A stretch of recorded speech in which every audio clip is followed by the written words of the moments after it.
ओम साई राम। श्री साई सच्चरित्र अध्याय 33 भाग 5 का दूसरा भाग, जामनेर का विलक्षण चमत्कार।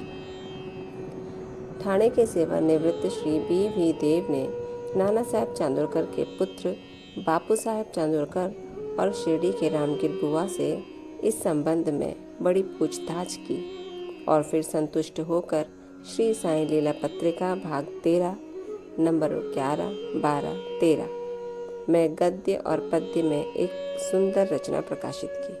श्री B.V. नरसिंह स्वामी ने भी एक मैनाताई भाग 5 पृष्ठ 14 पर, दूसरा बापू साहब चांदोरकर भाग 20 पृष्ठ 50 पर और तीसरा रामगिर बुआ भाग 27 पृष्ठ 83 के कथन के लिए, जो कि क्रमशः 1 जून 1936, 16 सितंबर 1936 और 1 दिसंबर सन 1936 को छपे हैं, और ये सब उन्होंने अपनी पुस्तक भक्तों के अनुभव भाग 3 में प्रकाशित किए हैं।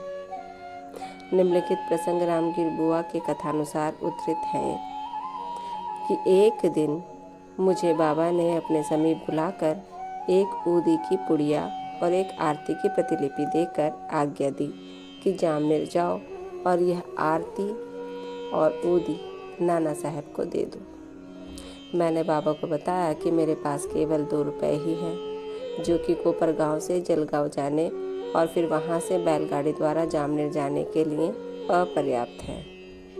बाबा ने कहा, अल्लाह देगा। शुक्रवार का दिन था। मैं शीघ्र ही रवाना हो गया। मैं मनमाड़ 6:30 बजे सायंकाल और जलगांव रात्रि को 2:45 पर पहुंचा। उस समय प्लेग निवारक आदेश जारी थे, जिससे मुझे असुविधा हुई और मैं सोच रहा था कि कैसे जामनेर पहुंचूं। रात्रि को 3 बजे एक चपरासी आया, जो पैर में बूट पहने था, सिर पर पगड़ी बांधे व अन्य पोशाक भी पहने था। उसने मुझे तांगे में बैठा लिया और तांगा चल पड़ा। मैं उस समय भयभीत सा हो रहा था। मार्ग में पहुर के समीप मैंने जलपान किया। जब प्रातःकाल जामनेर पहुंचा, तब उसी समय मुझे लघु शंका करने की इच्छा हुई। जब मैं लौट कर आया, तब देखा कि वहाँ कुछ भी नहीं है। तांगा और तांगे वाला अदृश्य है। ओम साई राम। अपने बारे में घटित ये कथा रामगिर बुआ के कथानुसार है, जिन्होंने अपने साथ घटित घटना का वर्णन किया है।